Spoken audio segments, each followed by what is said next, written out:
Thank you very much. I'm very excited to be here at Full Sail. I really love this university. What you're doing here in Orlando is amazing. You are the future of such a wonderful industry, and it's exciting to be here presenting some successful strategies for new businesses so you can be successful if you're planning on opening your own business. So again, my name is Gaby Ortigoni, and I'm the Vice President of the Hispanic Business Initiative Fund, better known as HBIF, and I have the privilege to serve as the moderator for this panel this morning. Before I introduce our wonderful panel, I don't know if we can put on the screen the presentation that I had. I just want to give you a little bit more information on who we are. The Hispanic Business Initiative Fund, again, better known as HBIF, is the Hispanic Economic Development Organization. We're leading in Florida. It's a nonprofit organization that specializes in providing free bilingual assistance to entrepreneurs who want to establish or expand their businesses. Our offices are located, as you can see here, in the Tampa area. We also have offices in South Florida, and our headquarters are here in Central Florida. Some of the services that we provide, we help our customer or our clients by providing business education. We do weekly orientations to startups. We also offer seminars and specialized workshops on different topics that are very, very relevant, especially to people that are either starting the business or in the process of maybe their first or second year. We also offer technical assistance, one-on-one development counseling, and also we have, we prepare you. If you're looking for loans, we can help you how to obtain them. And we also help those companies that want to obtain the minority certification. In addition to that, we have entrepreneurial grants. That doesn't mean that we borrow you money. What it is that we have money aside that will be used to pay for specialized service that we will pay for professionals to offer you different services to help you grow your business. But we're gonna go more into details on those services later on with our panel. I have a video that I would like to show. I don't know if I play it here, or if it would be play over there, of a testimonial. Here, okay. So let me see. This one, if it plays, it will give us, if not, that's fine. We can skip it and we'll go back to it. But now, well, let me introduce our very successful and accomplished group of panelists.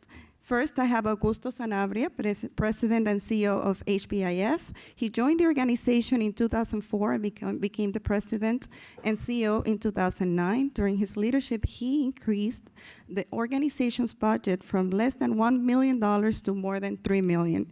In 2013, Governor Scott gave him the Award of Excellence for his work in helping startups and also for helping companies create or retain jobs. The same year, he was named among Orlando's power brokers by the Orlando Sentinel. He has also been recognized as one of the top 25 most influential Hispanics in Florida by the Hispanic Chamber of Commerce and has been featured in many TV shows. He holds a master's degree in business administration from the University of Central Florida and a Bachelor of Science in Business Administration with a major in international business and a concentration in marketing from the same institution. He's very involved in the community by serving on Wells Fargo's Community Advisory Board and the National Entrepreneur Center Management Board. He volunteers on the Advisory Council for Take Stock in Children and is an Enterprise Florida stakeholder partner. He was born in Argentina and raised in El Salvador, and he's married to Maria Jesus, who's also Argentinian, and they have 3 beautiful children. So thank you, Augusto, for joining us this morning. Then the second person is Juan Carlos Gomez, attorney at law at the Gomez firm. Juan Carlos is an attorney in Winter Park, Florida, who focuses his law practice in the areas of real estate, commercial transactions, local government, and business law. He regularly counsels clients on entity structuring, advising on the formation of corporations, limited liability companies, and all forms of joint ventures and partnerships. Juan Carlos has counseled startup businesses in a wide range of industries, including professional services, retail, e-commerce, alternative fuel, and mobile application software companies. His community involvements include serving as a board member of the Florida United Safety Council, member of the Technical Assistance Committee for HBIF, mentor for the Take Stock in Children of Orange County, and member and past president of the Citrus Club of Orlando. He earned a Bachelor of Business Administration from Florida International University as a finance major, and his Juris Doctor from Southern Illinois University School of Law. He's a native of Orlando, Florida, and is married to Ivy, and he has 2 beautiful daughters. Thank you for joining us as well. Thank you for having me. And last, but definitely not least, we have Jorge Suria, President and Executive Creative Director for Hooah. Bring me up on the screen. Sorry, I'm kind of late here on the presentation. Jorge is a visionary whose experience and depth of knowledge has fueled the marketing initiatives of his clients from conception to execution, as well as the growth of his own company. Quick to realize that new technologies open great opportunities for innovation in business, he has been at the forefront of shaping industries throughout his 19 years in the creative, marketing, video production, and technology fields. Since founding Hooah in 2003, he has led the agency in developing and implementing leading-edge solutions for the new challenges that confront today's businesses. His expertise in strategic development, process improvement, project management, and creative excellence includes the fields of interactive communication, content marketing, social media, web development, mobile apps, film and video production, and training. That's why we brought him here. We knew you were gonna relate to him. Mm-hmm. He was able to establish a relationship with the Department of Defense, and that resulted in Hooah gaining extensive experience in the recruitment and retention fields. Some of his major projects included Hero to Hired, H2H, a national comprehensive employment program to help service members across all branches of the U.S. Armed Forces transition into civilian careers. His impressive list of clients includes the U.S. Army, U.S. Navy, Defense Activity for Non-Traditional Education Support, Defense Media Activity, the Walt Disney Company, Orlando Magic, Kraft, Golf Channel, Atlanta Glass and Light, and Orlando Utilities Commission. Hooah has been recognized in several prestigious publications as one of the fastest growing companies in the United States for 4 consecutive years. His community involvement includes board member of the American Advertising Federation, the Digital Media Alliance Florida, and Adult Literacy League.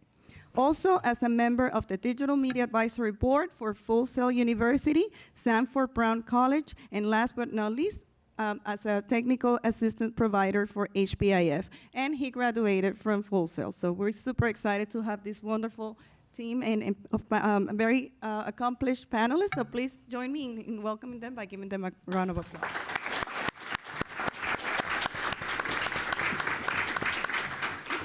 So now we're gonna start with the conversation. It's gonna be more than just asking questions. We wanna make sure this is a conversation, and then we're gonna open it up at the end so you can ask your questions. So at first, we're gonna start with the concept of the idea.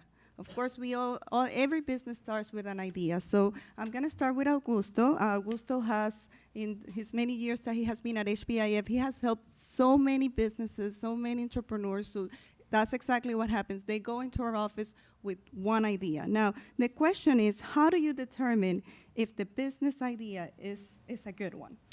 First of all, thank you, Gaby, and thank you for all of you for allowing me to be here with you this morning. And congratulations on already taking the step of finding out how the steps of starting a successful business. But I think that the main hurdle that we see when someone comes to our office, see if we can help them with their business, is that unlike what you said, Gaby, it's actually too many ideas that they might have, right? And so our job is to try and make sure that the entrepreneur actually focuses on what it is that they're trying to deliver in their company and try to focus on that as much as we can. Then after you've passed that startup phase, then you can start thinking about other things that you might want to add to your business. But I think that the most important thing is trying to figure out what's the problem that I'm trying to provide a solution to. What does that look like? Why am I an expert in this field? What is it that I'm going to provide to the client that he or she cannot get at this time, or how am I going to change that? And then focus on that as much as you can, so that you can dedicate all your energy and your passion into that business idea in itself. So I think focus would be my biggest advice here. We want to make sure that you focus on the idea that you want to start that business. And Juan, in addition to being an attorney, you're also a business owner. So do you have anything to add to that? I think Augusto makes a very good point. I mean, I think one very important thing is determining if there's a need for what the service you're providing or the product that you're going to be providing. Because if there's a legitimate need for it, then I think the chances of it succeeding are going to be greater than, obviously, if there isn't the need that you think there is. So determining that need, I think, is pretty important. Absolutely. And Jorge, you're very creative, so you're all about ideas. Well, I mean, I'll keep this one fairly short. I think if you have an idea, that's great, but ideas are basically worth nothing. It's all about execution. And you definitely can tap into the right resources and a lot of the other tips we're going to give you today, but it's okay to fail. You're probably going to fail the first time around. But you just got to try it, and you're going to learn, and you're either going to learn by making mistakes, or you're going to learn by learning from other people's mistakes. So. Now, let me ask you something, Juan. Maybe we all think, oh, my idea is very unique. Nobody has thought of this before. But what happens if that's not the case and the idea is already legally protected? Well, if the idea is already legally protected, then you obviously would be exposing yourself to liabilities for using someone else's idea. So it's a good idea to seek counsel. If you think you've got a legally protectable idea, to consult with an intellectual property attorney to see if, one, it's already legally protected, and if not, whether you're able to legally protect it. So that'd be the first step to seeing if you're going to find yourself in any trouble. So can we ask each other questions? Yeah, please, Okay. absolutely. So as a business owner and also entrepreneur, we're also as well looking for new ideas, just like everybody in the room, to expand our business and pivot into different areas. And I read a lot about the patent wars and how the big companies just kind of go in and try to patent as many ideas. And as a newcomer, a new business, you get into that realm, and you might as well not even start, because like a database search, a simple query, that's patented. So, but who's to say what patent a company is going to come after you or not, So my question to you from a legal standpoint is it worth just going down that road and then maybe trying to sell out before the big companies come in and try to sue you? I think not every idea is necessarily legally patentable or legally protected. So I think the first step is determining whether or not the idea that you have for your business is something that is entitled to certain legal protections. And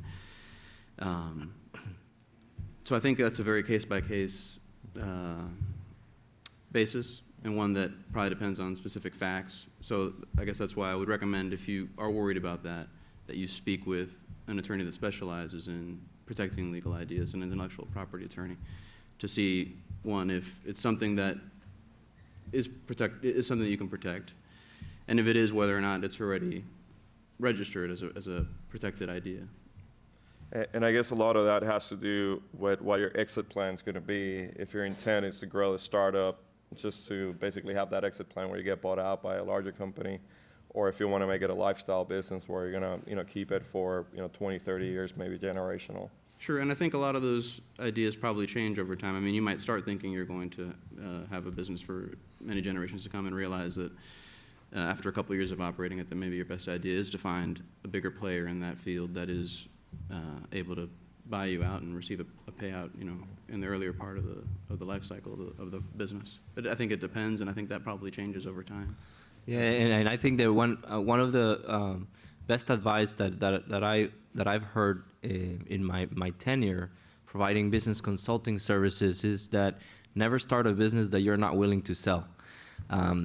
Sometimes, especially in the technology field, you need so much money on the research and development and always being top of line, keeping up with that technology, that typically, if you're successful, you're going to be bought out by a company that has more resources to take that to the next level or implement it in other industries or whatnot. And so sometimes what we see is that entrepreneurs fall in love with their business, right?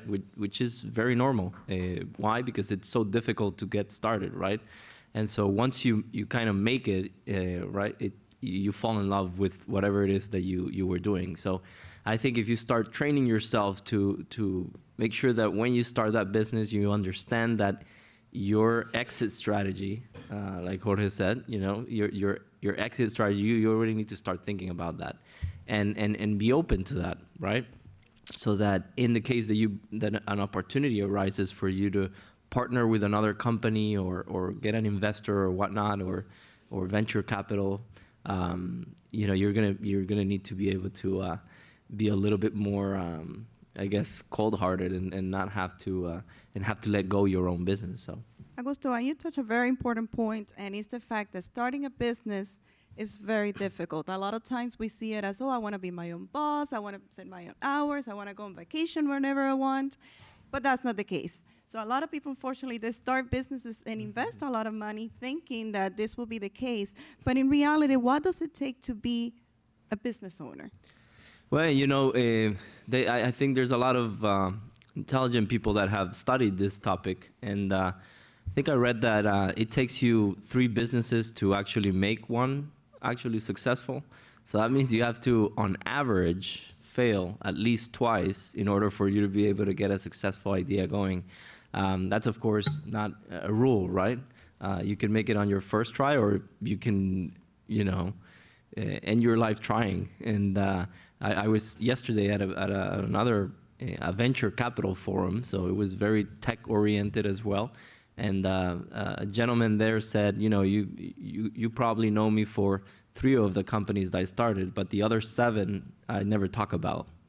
You know, and so those are things that you need to keep in mind. You know, entrepreneurs are risk takers. You know, they're innovators, they're risk takers, and they're willing to put everything on the line. And with that comes, of course, a lot of risk. So the potential is big. According to the SBA, 9 out of 10 businesses fail, right? Don't make it to the 5th year in business. Once you're past that 5th year, the chances of success are a lot higher. But in that first year of business, 50% of companies fail. So I think, of course, you are a risk taker, right? You need to be willing to fail, correct? And dust off and get up and start all over again. And always, you know, even if you fail, you need to understand that that's normal and that you can regroup, hopefully learn something from the process, and then continue to innovate and continue to take those risks, because you never know when that great idea is going to come out.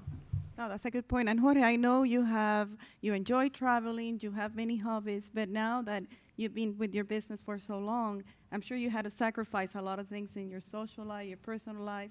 Do you have anything you would like to share? Because I'm sure they can identify a lot with your story, being where you were at some point and now being a successful entrepreneur. Yeah, I mean, now I'm just going flying in the middle of the day and taking vacations, but it's like 12 years in the making plus the previous years before that. But yeah, I mean, I think one of the things I appreciated that kind of translated from Full Sail was, you know, I don't know if you guys still do the 24-hour clock, but when I went to Full Sail, you know, we had like 1 a.m. labs and like 5 a.m. labs and classes and all that kind of stuff. And then you have a lot of the stereotypical stories of the audio guys, you know, cleaning, you know, toilets and running errands and getting the mail. And, you know, you don't kind of, I mean, definitely don't know if the story means hard work pays off, but when you actually get into the field, it really translates, because it takes a lot of hard work, and it takes not thinking, why am I at, you know, work at 1 a.m. and becoming disgruntled. You know, you'll be the actual person that will make it if you can put up with the long hours and not be psyching yourself out that this is inhuman and that you shouldn't be doing it. Because at the end of the day, you're doing it for yourself. I mean, yeah, you might be doing it temporarily for an employer, but that's investment you're making in yourself and your career, and having that hard work pay for yourself. And that's all you, and that's what you take. I just wanted to make one quick point before we move on to the next questions regarding the exit strategies. And it's a lesson also that I learned. My business is kind of organic. I started like the carpenter that knows how to, nail a couple doors, and then becomes a business, translated to graphic design and digital media. But I think now if I had to redo it again, understanding and as I work with startups and other colleagues that are starting firms, it's very important to kind of know what your end game is, because then you always have that true north of what you're working for. Doing freelance is very different than starting a business with a specific end goal. And if you're working towards that end goal, you understand at some point you may have an exit strategy, you may want to sell, you may want to join with another firm. So one thing we don't think as artists and digital experts is that you have to run your business in a very organized manner. Your books, your accounting, all the things you go like, that's not what I studied. You're still going to have to do it, but be very organized with those things, because when it comes time to sell and do something you didn't think of, 10 years later, 15 years later, all those books and all that way you organize your business, the processes play a very important role in how transferable that business is. Okay, that's great advice. And even actually, one of the things that we need to consider when we're opening a business is making sure that we have a very strong, solid business plan. Because a lot of people fail doing that. Do you have any advice on what would be the main elements that people should consider when doing this? Yeah, and Jorge, thank you for teeing that up, because that is extremely important. I think that when you start your business, of course, you're probably not going to be a jack of all trades, meaning you're not going to be excellent in developing whatever business that you're doing, your trade. You're not going to be good at law or at accounting, at marketing, at HR and all of the other things, right? So finance. So chances are you're not going to be an expert in all of those industries. And so you need to understand what your weaknesses are starting off, and then either look for help or learn. And I know that in my case, for instance, I'm of course a president of a nonprofit organization, which the only difference I say between profit and nonprofit is at the end of the year, I don't get to keep the money. I actually have to reinvest it in the mission. Other than that, everything is kind of the same. We still have to file taxes, keep our books, HR policies. We can still be sued. Yeah, it's everything, marketing, all of it is the same. So you have to understand that the most important person in your business is you, right? So if I'm talking to you as a potential investor, for instance, or as a potential client, right? You need to understand how a dollar comes into your company and how a dollar comes out of that company. You need to understand what your competition is doing. How do you differentiate from them? And then be able to put in a case, make a case, as to why is it that you're charging this much and how much what's your experience, et cetera. So understand what you're not really good at, and then train on it or try to learn, and or hire the person that is going to help you with that, because I cannot underestimate how important the finances of your company are. At the end of the day, you're going into business, I'm hoping to make money, right? And so if that is the case, you have to know that the most important thing is how the dollar comes in and how the dollar comes out. And I might add to that too about how to make sure that your business gets off the ground. Talking about finances is, you might have the best idea in the world, but if you don't have the capital to keep that business afloat for the first 3, 4, 5, 6 months, a year, until you've got enough customers to make it a profitable business, you're not going to be able to go anywhere. So I think, and there's lots of different ways, and we'll probably get into that too, about how to capitalize that if you don't have the money yourself. But as part of your business plan, I think it's important to understand where are you going to get the initial startup capital for to keep things moving until it becomes self-sufficient. Absolutely. And this might be kind of a technical question, but I think it's very important, because a lot of times with businesses, when entrepreneurs, they open their business, they don't pay attention, or it could be very confusing when it comes to the legal structure. And so that's why we're very lucky to have an attorney that will be able to give us a little bit of guidance. Of course, that's a very technical question. It contains so much information that we're not going to be able to cover all the details in 5 minutes. But we want to give you an idea on how important that is to pay attention to the legal structure and just a little so you can understand a bit more of the difference between those the different structures for registering your business. Sure. I mean, the first piece of advice I usually give a client when they come to see me about starting a business is that they talk to an accountant to give them tax advice, because each business has different advantages, tax advantages that an accountant can usually help you with. You know, a corporation might have one tax advantage that an LLC might not have, that a partnership might not have, and so that's an important first step. The other thing is, if you don't bother to incorporate, which is to file, if you're a corporation, file articles of incorporation with the state, or if you're an LLC, file articles of organization with the state, then if you're operating it by yourself, you've essentially formed a sole proprietorship, which, whether you intend to form it or not, it automatically becomes formed when you begin doing business, and you don't have any partners, and you don't file anything with the state. And the problem with that is that there's no distinction between you and your business. So your assets are the business's assets, and the business's liabilities are your liabilities. So if the business doesn't succeed and it falls into problems with its creditors, then your personal assets are up for grabs, and they can be seized, they can be liened, and there's no limited liability protection. The same is true if you go into business with someone else. Whether you want to or not, if you don't file anything with the state and you don't form an entity, then you've essentially formed a general partnership.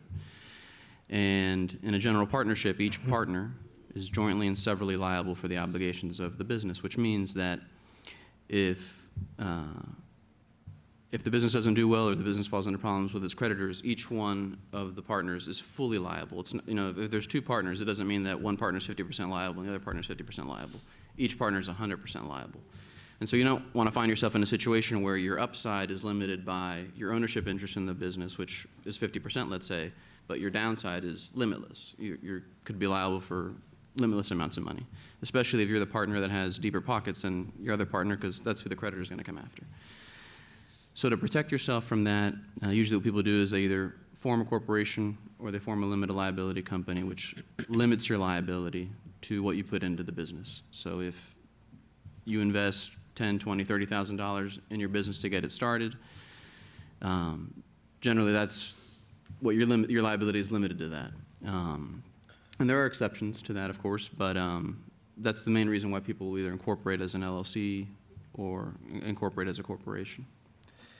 And I wanted to, I guess, add to that, because I mean, as I'm really interacting a lot with startups, and of course, like following the Silicon Valley model, and most of the folks here are probably going to be in technology. The bottom line is, like, if you're a freelancer, you're exposed liability-wise. You have to choose some sort of way of incorporating to protect your assets, and it goes a lot deeper than that. So I definitely want to look into it. But in terms of like successful startups and startups with an exit plan and intent to sell, be acquired, a lot of that really plays, or a lot of the factors that really play is really building up a team of really smart people, great people that you don't want them to go to your competitors. And a lot of the ways that startups are keeping those folks is by doing equity shares. I don't know that necessarily profit sharing is as important as equity shares. But what could you say, or what kind of summary or tips can you give us in terms of how that works? Because it's definitely a very important part. Sure. Well, if your intent is to do that, there are different entities that are better for it than others. For example, when you form a corporation, it's what's known as a C corporation unless you elect S-tax status. Okay. And the reason usually most people do elect S-tax status is that it becomes a pass-through entity, which means that the earnings of the corporation aren't taxed. They're taxed to the shareholders at the shareholder level. If you don't elect S-tax status, then you are potentially liable for double taxation. So the corporation earns revenue, it's taxed, and then when the shareholders receive distributions, they pay personal tax on their income from the distributions. The problem with an S corporation, though, is that you can only have one class of stock. So if you want to issue stock to employees or to investors that have a different class of stock, like a preferred class of stock or maybe a non-voting shareholder.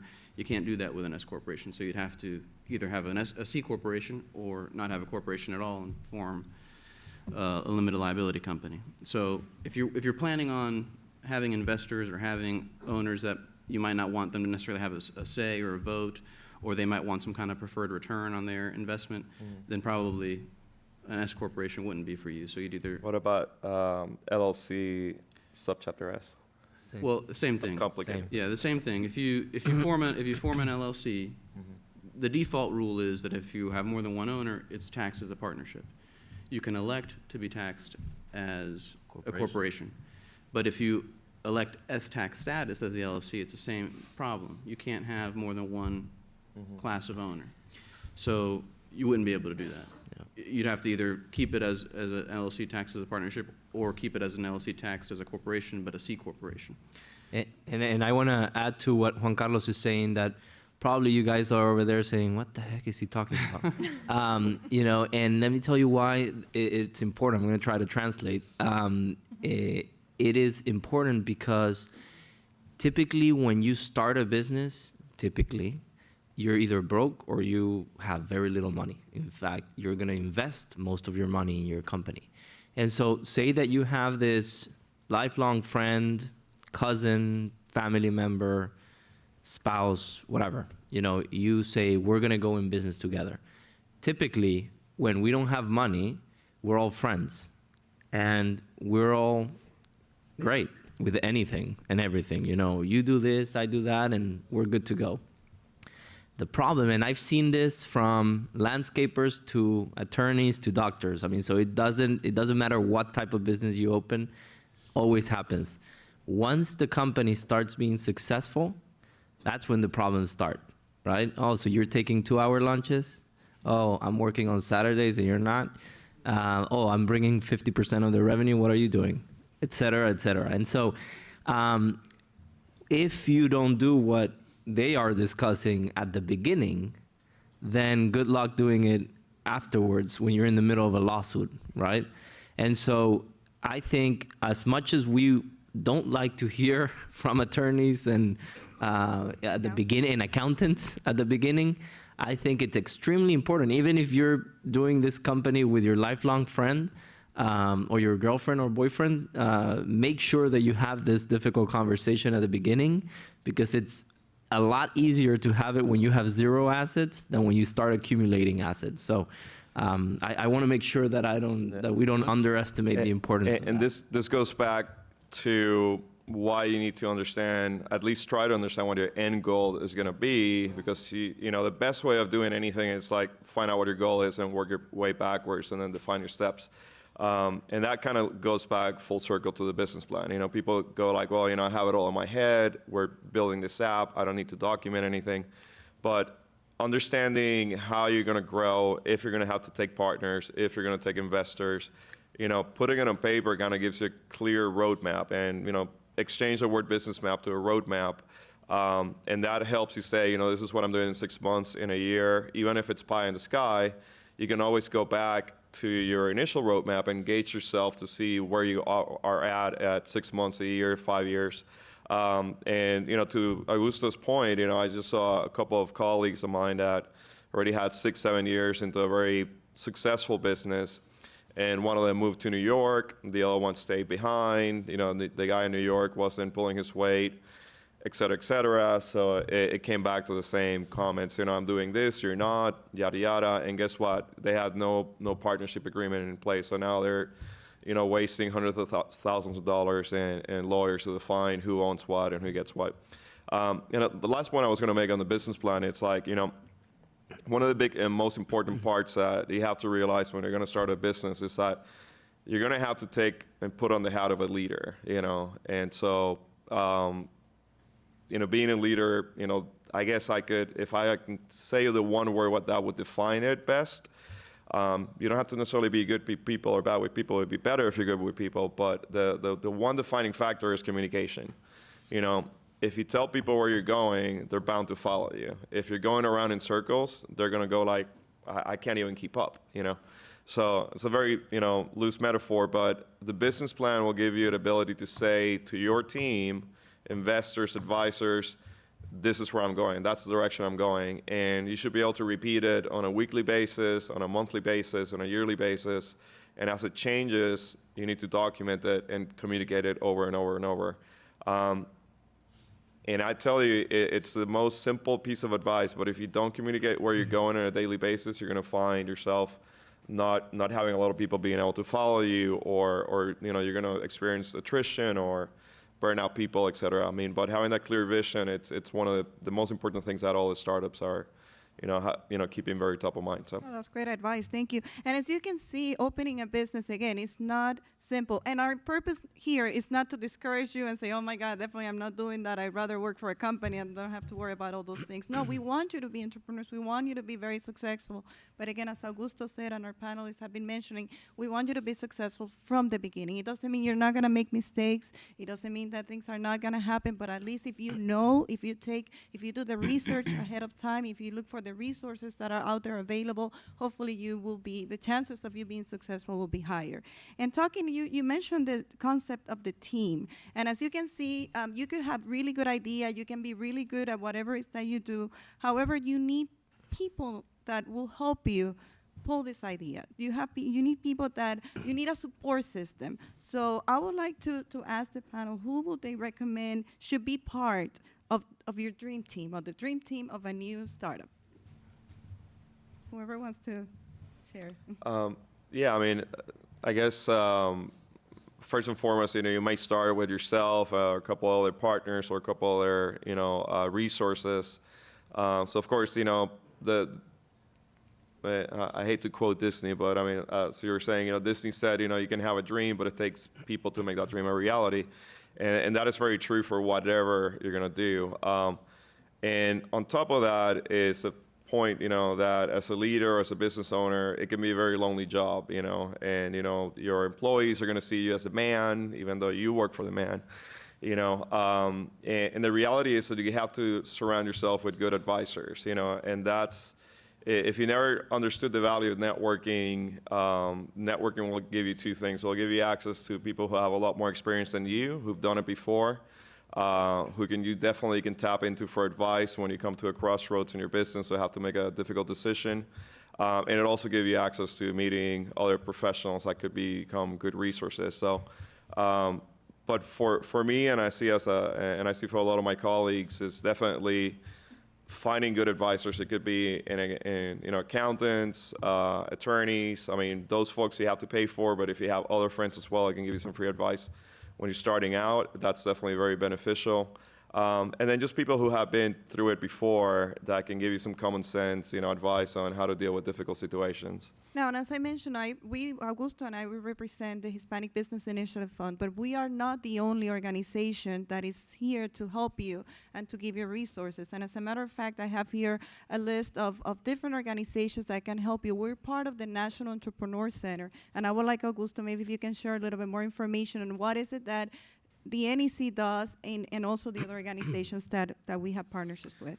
Yeah, and I want to stress the importance of knowing what you don't know, and I started with this at the beginning, and making sure that it's okay for you not to know or be an expert in everything. And so that is why we're so blessed to be here in Orlando, Florida. I don't know if you guys know, but Orlando was ranked, I think a year ago, as #1 city to start a business by Forbes magazine. And there's a reason for that. We're very fortunate that both our county mayor and our city mayor agree in making sure that we create an ecosystem of small businesses that are going to continue to drive the economy and move this economy forward. And so a few years back, 10 years ago, they got together and developed this model called the National Entrepreneur Center. And essentially what it is a conglomerate of organizations and service providers that come together under one roof and provide services to startups or to established businesses, and give them most of the time free advice as to how to, again, either start or expand their businesses. So again, like Gaby mentioned, not only, of course, HBIF, but UCF has a business incubation program. In fact, it's one of the largest incubation programs in the nation that we have here in Central Florida. And there are actually incubators that are specifically only for technology companies. And so those folks will not only provide you with affordable space, but they will also provide you something that is extremely important when you were talking about who should you surround yourself with is mentors, you know, and I cannot underestimate the importance of having a mentor when you start out your company. Look for that pioneer, that great entrepreneur that already did this decades ago, and try to get them on your team. Typically, these folks are willing to help, most of them, and so I encourage you to get a mentor. But the technology incubator would be one that I would strongly suggest for your business. You have, of course, the Small Business Development Center.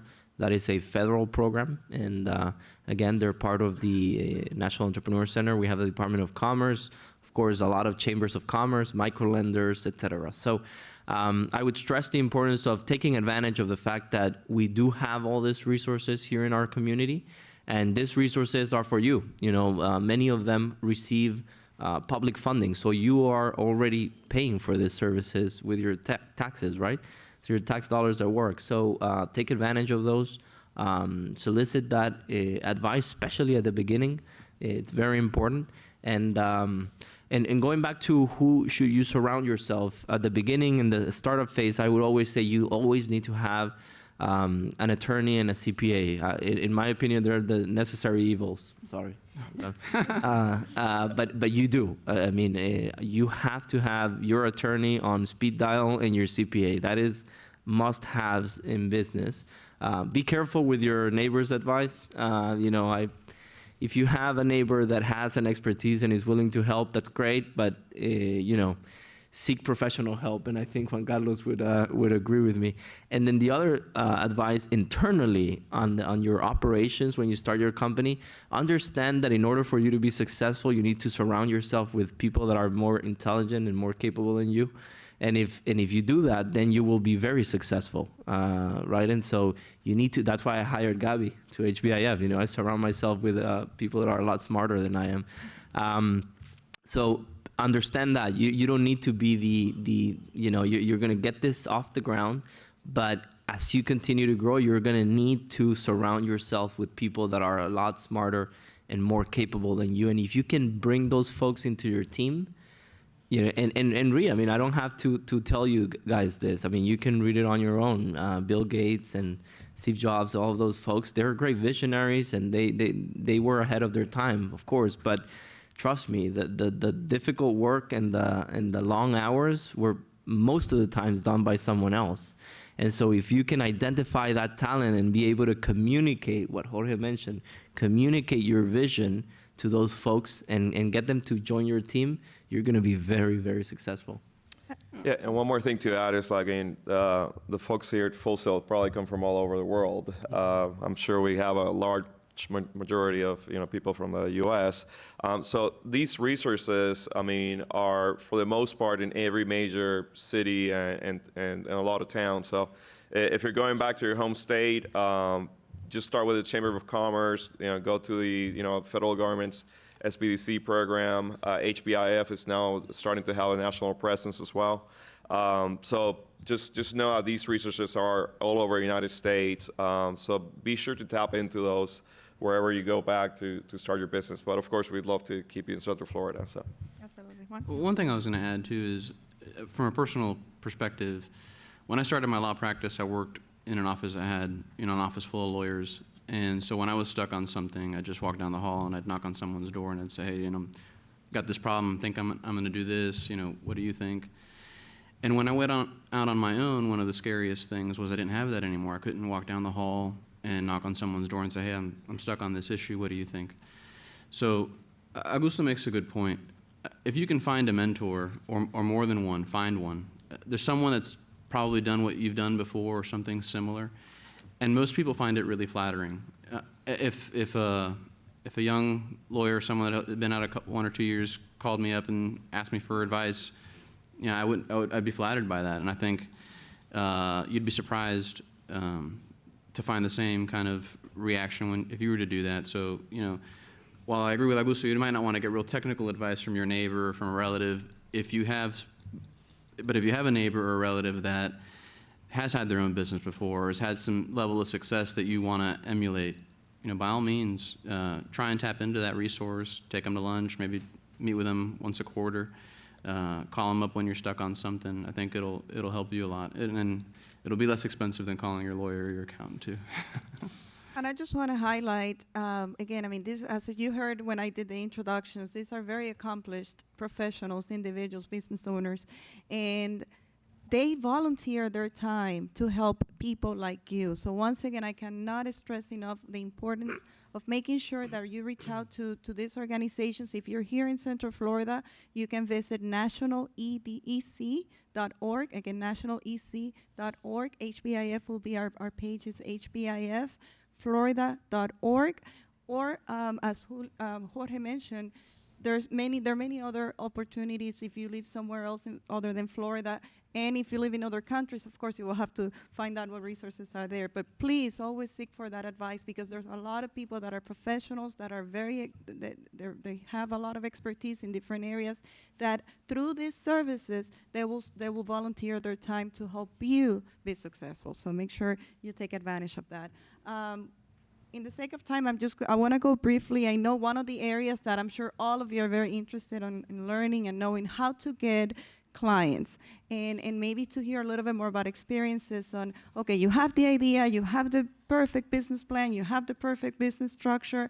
Now, how do I go in front of my clients, and how can I get the perfect client that is going to help me really be successful and really be able to grow and have a good reputation to gain other clients. So I would like to ask Jorge if you want to share some of your success stories. I know we have some examples of the work that you have done. So I would love if you can share with us some of your stories. One more. Well, I guess getting clients really depends on what is it that you're building or selling. I mean, if you're doing services, of course, networking, it's not who you know, but who knows you, so definitely networking plays an important role.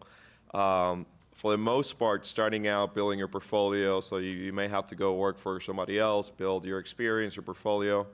The ability to manage a project is, with the type of work you guys are doing, it's basically number one, Everybody, I see a lot of people and a lot of resumes and portfolios, and the work looks great, and when you ask them, okay, how do you develop the work and tell me what those steps are, they're talking about their own steps and their own methodology, when I'm really trying to hear what the methodology is for you to do that in the industry.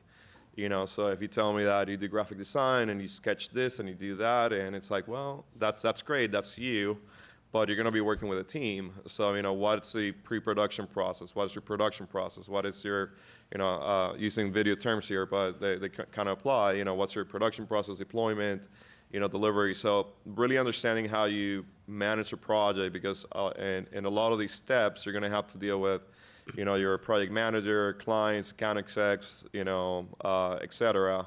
So it's not as simple as just your own process, So getting clients, first you have to be really good, not just talented, but really good at being organized and getting the work out. Network, do some work for other people as you start, going into your own, business, if it's service-based, that you really want to look for subcontracts. You want to look for those people, the larger companies that are already doing the work, whether it be a Disney or my field, a federal contractor that has direct contracts with the government. You want to become a subcontractor to them first. And as you learn the ropes and you're not dealing with the big legal responsibilities, and you get that experience, that eventually you can transition into trying to get your own work. Be good writers. I mean, a lot of people don't realize, but I mean, there's so much, you all hear about, like there's meetings and everything you do, and meetings are kind of useless. But the second part of the meetings is being able to document. You go to Full Sail, you become a graphic designer, a video production, a videographer. You still have to write proposals. You still have to write reports. The better you are at writing, which is becoming a lost skill, the more efficient of a professional you're going to be. The faster you're going to, really, go up through the ranks. I can tell you, I had a guy literally yesterday give me a call, and he's working, I don't know how many productions, big names, and he sends me a resume, and it's just so weak. And it's not just about the resume, but even when I'm asking someone to write a report for a client at the end of the month, a social media report, a proposal. If you wouldn't realize how hard it is to write a proposal for example, every government agency will take the same thing and ask it in 100 different ways.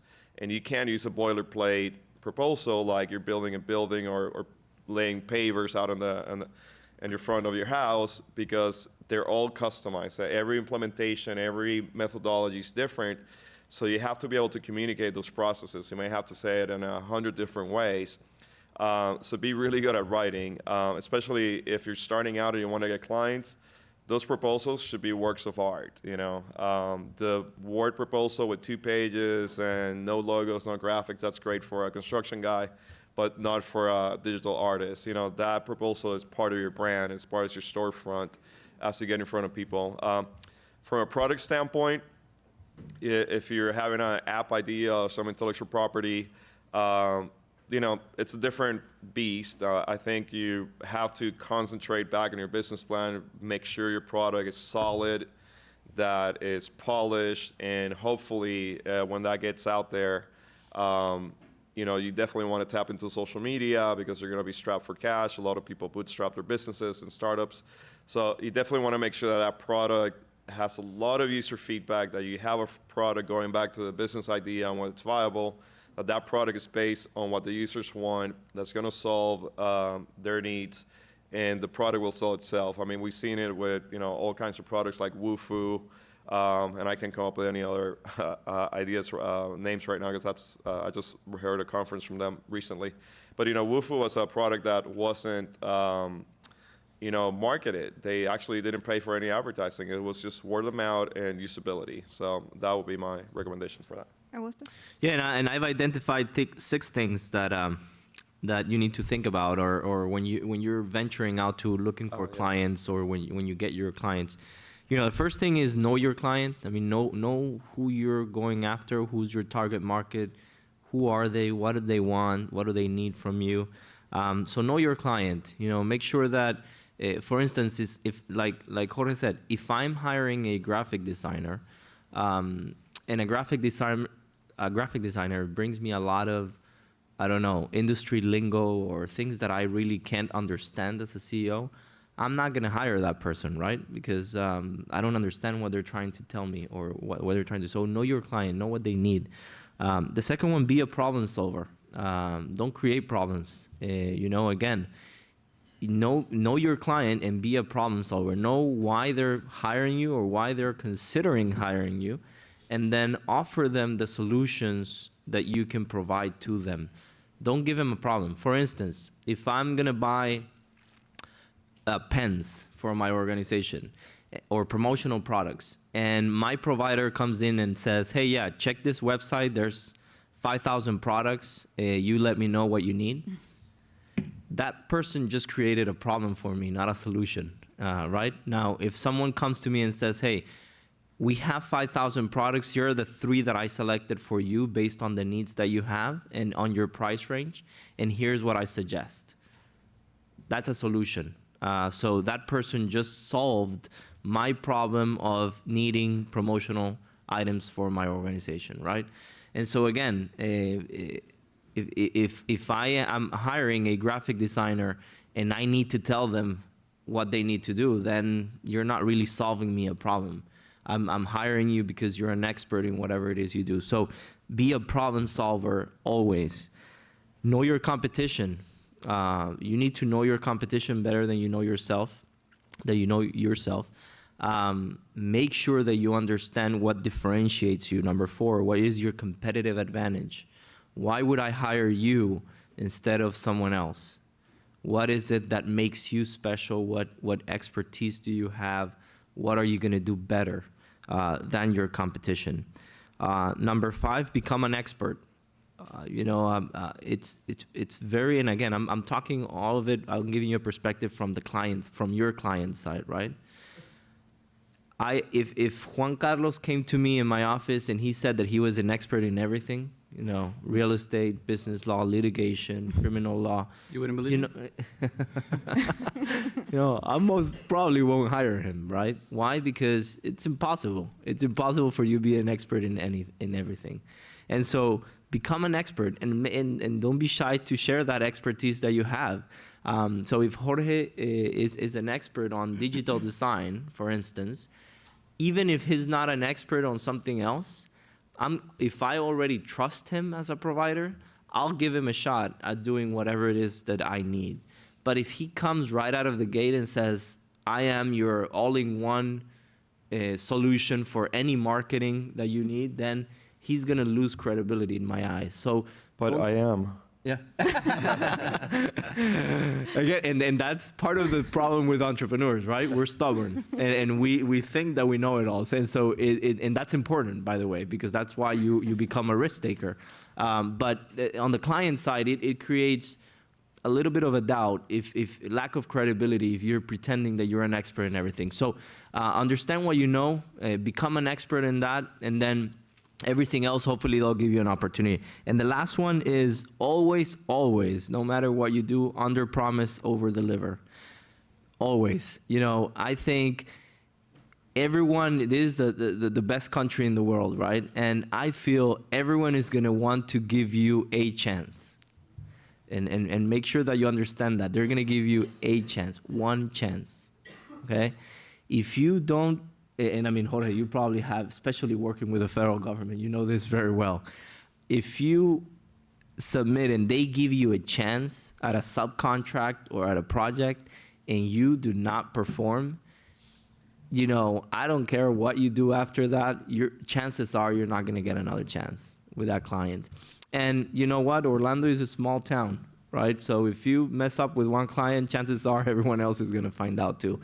So always under promise and over deliver. That's great advice. And I to add to what you just said, make sure you're always very prepared. When you're going to be in front of your client, make sure you know who your client is. Go to the website. If you know exactly who you're going to be meeting with, now we have the benefit of LinkedIn and social media, so you can find out more about that person. And that makes a huge difference when you really go to a company and you know their goals, you know their mission, you know what are their main projects they're working on, especially if it's a large company.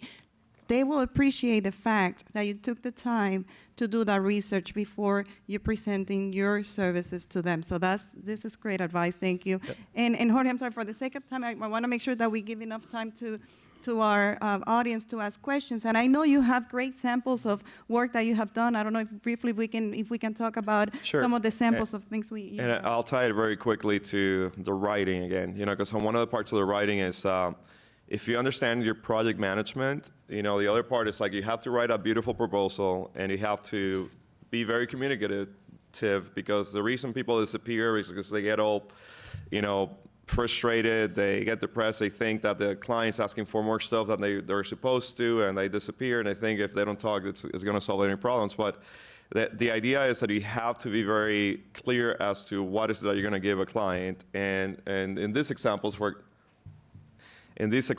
I'll kind of tell you how long some of these projects were. So this is like the Here to Hire program. It was a 2-year contract. So when I wrote that proposal, I had to look out, you know, 2 years ahead and break down that project management. And guess what? All those details and that timeline gets transferred into the contract, which goes back to the legal. So next slide. You know, with Here to Hire, we had live job fairs, interactive kiosks, mobile apps, national website that was kind of like a monster.com for service members, social media accounts, you know, and that spanned anywhere from 2 to 3 years. Next slide. Orlando Utilities Commission has been a client for many years now. And you start one contract, a website, for example. I think it took us about 6 months to work with them and revamp some of their legacy systems, tie that into mobile applications. That leads to video production, that leads to branding, conservation, outreach campaigns. And some of these projects can change scope. And if you don't have those things documented, because of especially over 6 months a year, people tend to forget things. So going back to your writing, your timeline, and your contract, it's very important to safeguard that client, because if you have it documented, the same way you would with your business partner when you're starting out. If you have a document that 6 months later, when there's going to be a change, you can go back to your contract, and you don't have to look like the bad guy. You just go kind of point to, this is what we agreed to. So, next slide. Amway Center, that was a very important one, only because it wasn't a very profitable project, but we did launch this website for the opening of the Amway Center, working through the Orlando Magic. And they actually gave us 2 months to develop the website. And those 2 months, they were leading up to the opening of the Amway Center, so none of their staff was available. So it was a very challenging project, and we actually had to camp out at their offices so we can tap into their subject matter experts, so we can populate the website and get decisions. So I mean, it goes back to being problem-solving and problem-solving oriented. You just can't basically say, hey, you guys weren't there available for me, so what do you expect me to do? I basically solved the problem for the client, and I made it easy for them by actually literally camping out of their offices and, having those 15 minutes out, catching them on the hallway and getting my feedback and my information. And so those are examples of some of the problems you might have to solve.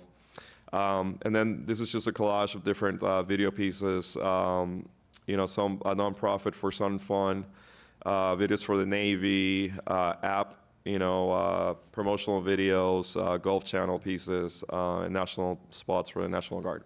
And also, you have to be flexible, right? You get a lot of changes when you're working with especially with large companies or even small. Maybe that happens as well.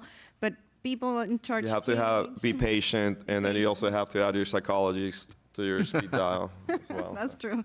That's true. Well, now we want to make sure that we give the opportunity to you to ask questions. So I don't know if you can raise your hand if you have a question, and then we will pass the microphone to you. We have one in the back, right there. Good morning. Good morning. Morning. Good morning. Morning. Morning. My name is Lamar Lopez. I'm in the Entertainment Business Masters program. Thank you for coming out today. My question is simply, what strategies could you guys offer on getting sponsors, capital investors?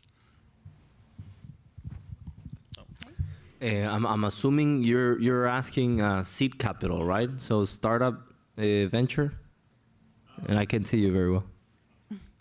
Well, I have a entertainment company that I guess it's still in a startup phase, and most of the problems that I run into is that I don't have enough capital to do a lot of the things that I need to do for the company, whether it be put on big events or put a lot of marketing into the artists that I work with.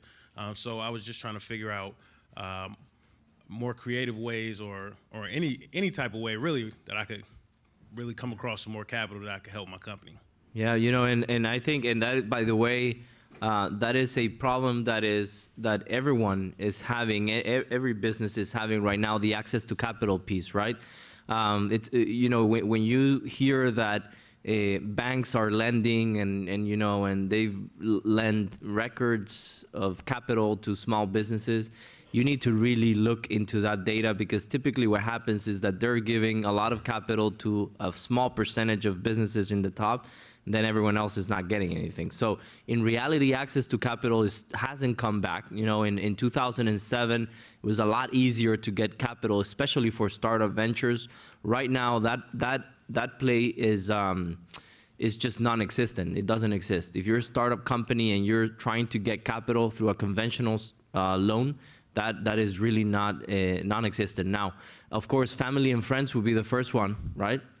And then the other one is there are sources like crowdfunding, for instance, that are very popular nowadays, where you actually put your business idea or your business plan online, and then several folks can invest or give you money in exchange for an interest rate, or actually some of them are even free, interest free. So you can research on the crowdfunding piece. On the venture or angel investment in your type of industry, in entertainment, unless there is something proprietary that an investor can see a quick profit in the short term, and when I say short term, probably in the next 3 years, it's going to be very difficult for you to be able to get angel investment. just because most of what you're going to be using that capital for is equipment and working capital, I'm assuming. And again, I don't know much about your business, but so unless there's something proprietary that an investor can really look for value, it's going to be very difficult to get investors to come and join you. But I think if I heard you correctly, you're talking a little bit more not about loans or partnerships per se, but more about sponsorships if you're in entertainment. So, my advice to you would come, quite simply, it's like look into social media, because ultimately, whether you're a blogger, or just a social media guru, you will have sponsorship opportunities, whether you're podcasting or blogging, you're going to have sponsorship opportunities, and that's going to be derived based on the size of your audience. So when you're putting a proposal together because you're organizing an event and you're looking for sponsors, it really comes down to value. So what's going to drive that value is the perception of your brand, which goes back to how well you're writing, how well you're communicating, how much market research you're doing to really state in very scientific terms that people that are credible with sources of research, my event is going to generate X amount of impressions, or X amount of people are going to attend, but attendance to events are not that important anymore. That's great, but people are there for some other reason. Yes, even like when we're working with sports marketing agencies like Orlando Magic, and they're selling tickets and they're selling sponsorships and corporate partnerships, it goes beyond the game. It goes beyond the sponsorship on the arena. It goes into the added value. So online traffic, of course, is going to be a giant part of that value. So what I would recommend is like you try to modernize your business model. And I'm not saying you're not doing this, but try to modernize your business model, because that is you got to look at your competitors. How many proposals are you going to get for events per year? And it's going to be a crappy Word proposal and a Walmart binder. Bring up your game in your proposals. Bring up the image. Get with some of your colleagues here. Do a great video. Put a super, professional highlight reel, increase the value perception of what you're putting in front of them, and then see how you can tap into that social media. If you're creating all these events, maybe you can do live tweets, so you can do blogs about whatever the topic is, and try to create an audience, because that audience is what's valuable, and the audience at the event may not be as valuable as a permanent engaged audience that you can keep throughout the year. So And be creative. If you're looking for sponsorships from different companies, again, going back to doing your research, find out what companies maybe are their marketing campaigns are kind of aligned to the audience or the type of event that you're putting together. Make sure if you find something, if you're doing something, let's say for Earth, during the Earth Day, you're doing something that is related to that. Well, maybe companies that are utilities will be interested in possibly sponsoring something that has to do with that. So just be creative. A lot of times you have to think completely outside the box. When you present in front of a company, as Jorge said, make sure you're very well prepared, because companies receive thousands of proposals, and people think, Disney or OUC or whatever company has thousands of dollars to give out for free, and that's not true. You have to be, now, however, if you have a unique concept that they can use it as a marketing tool to reach out to the audience that they want to at that moment, you could be very successful at that, because again, they're looking the same way we're all looking for that unique idea to go on Facebook or whatever social media and be very popular. The companies are doing the same. So if you think you have that idea, just go for it and make an approach. Yeah, and one more point is you are in a university environment, so I would maybe tap into some of your instructors or course directors. They may have access to some of the industry, research databases, and so you can get some market studies, around the audience that your sponsors are trying to target. And the other part of it is too, the same way you have a business goal and you work backwards, understand your target sponsor's business goals and see if you can work your steps backwards as to how your sponsorship, and don't think of it as a one-time, engagement. You can maybe try to develop a relationship, because the price of acquisition of a client it's a lot more expensive than retention. So if you can get them once, but then give them a plan for how your sponsorships, events, blogging will build up to a long-term, relationship and a solution to help them reach their goals, it's gonna really make a difference. And we are in the age of metrics. Everything is measurable.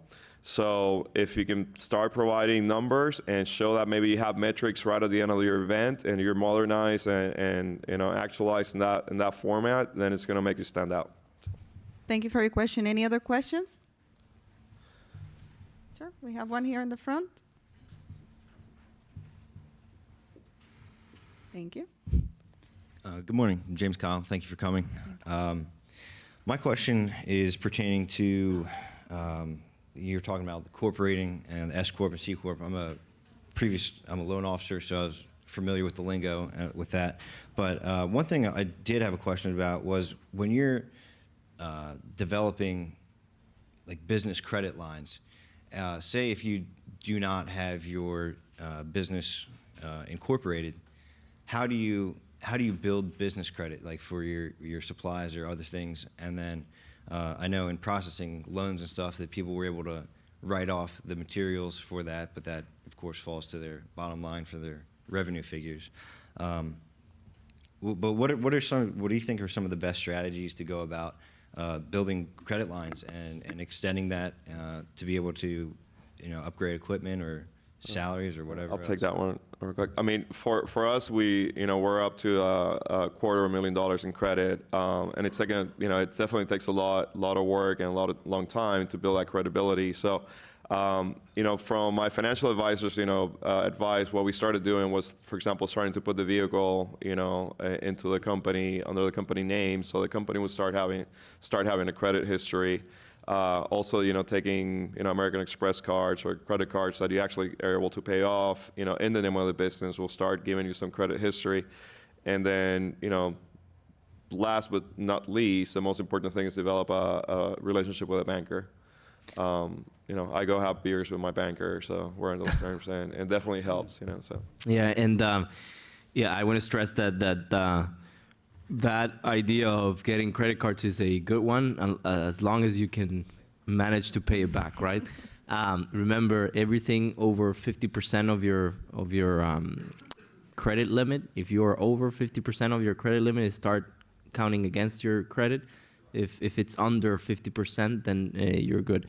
And so I think that's extremely important. Of course, I'm assuming what Jorge didn't mention is under a corporation, right? I mean, so if you're a sole proprietor, like Juan Carlos was explaining before, you're gonna have a tougher time building a business credit, because remember, there is no distinction between you and your company. So point A, develop a company, a structure, right?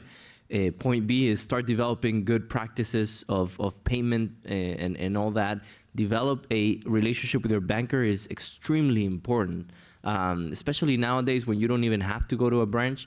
A lot of folks don't really get to know their banker. And just so you know, anything under $250,000 for most banks, the decisions are made in the branch. Mm-hmm. So your banker has a lot of influence.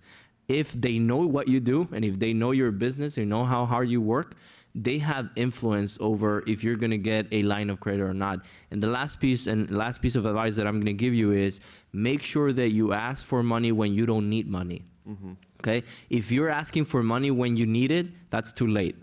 Probably no bank is going to give you that. Why? Because of course they want to lend money to those people that don't need it. Right? So try to make sure that you get those lines of credit as soon as possible once you build credit, of course. And the other one is like you have, correct me if I'm wrong, but Dun and Bradstreet are basically your credit score for your business. So Dun and Bradstreet, DMB. Yeah. So you want to open a Dun & Bradstreet account because as you're taking all those credit lines and, they'll even, I think at a certain point in time, they'll call your vendors and see how often you pay and do some sort of manual processes. But that basically is your credit score for your business. And that the banks will use that to make determinations as well. So. Juan, you wanted to add? I was going to say, I mean, it's a process. It's not something that's going to happen overnight. As Augusto was saying, banks aren't lending to small businesses as often as they did before, but I think Jorge makes a good point. If you start with opening a credit card in the name of your company, and sometimes even a secured credit card, which is you give the bank $500 and you have a $500 credit limit that's secured by the money you gave them. That still starts to build your credit until you can increase it, and so on and so forth. So it takes some time. It takes evidence of you building a credit history for a company that just started. Because keep in mind, when you incorporate, that entity you've created is a person in the eyes of the law. And so it's like if you were a newborn and you have no credit history. No one's going to loan you money if you've never, or they won't loan you much money if you've never had, if you don't have much of a credit history. So the same is true of a new company that you form. It just doesn't have much credit history yet, so you have to start slow and build it up over time. I think you need the microphone. Well, in summarization, so with the corporation, that needs to be built by having stuff like in company credit cards, company cars, and that's different. You can't take your personal credit history, sole proprietorship, and translate that into. No, yeah. Let me clarify that. Every company, doesn't matter if you've been in business for 3-5 years, any bank that you go to, if you're looking for a business line of credit or a business loan, they will always, absolutely always look for your personal credit score as well. And if that's good, then that's okay, then we can move to the next step. So even though you are separate entities, if you have a corporation, they will always look for your personal side as well to make sure that in your own, right, especially your mortgage, exactly. If you own a home, your mortgage is the most important thing, because in the way that bankers think, the last thing that a person is going to stop paying is their own roof, right? Their mortgage. So if you are late on your mortgage, that's like a dagger. You're never going to get a line of credit, even if your business is doing well. And so they always go hand in hand. They always go hand in hand, even though, and again, don't start getting company cars if you don't need them, right? So everything is that makes sense to whatever it is that you're doing, right? And maybe an Office Depot credit card might work at the beginning just to buy paper or ink, right? But Thank you for your question. Any other questions? Do we need the microphone? Oh, you have a question? Yeah, over this here? question Sorry. is from the YouTube streaming. This question is by Andre Hillard. How important is a DMB number to a business, or is it needed at all? Larry? Yeah, I think we just spoke about that. I think, in my opinion, and I don't know because I'm not on the banking side, but from what I gather, it's just as important. It's your personal credit score, but for your business. So they will, like Augusto said, in a single proprietor type of business, they'll look at your personal credit as a personal guarantor of the loan or the line of credit. And then if that's all good, then they'll move over to the business as well. So it definitely, it's part, one goes hand in hand, your personal and your DMB credit score. So. Very important, and especially if you're going to do business with large companies, like Jorge in this case, he's doing business with the Orlando Magic and Walt Disney World, OUC.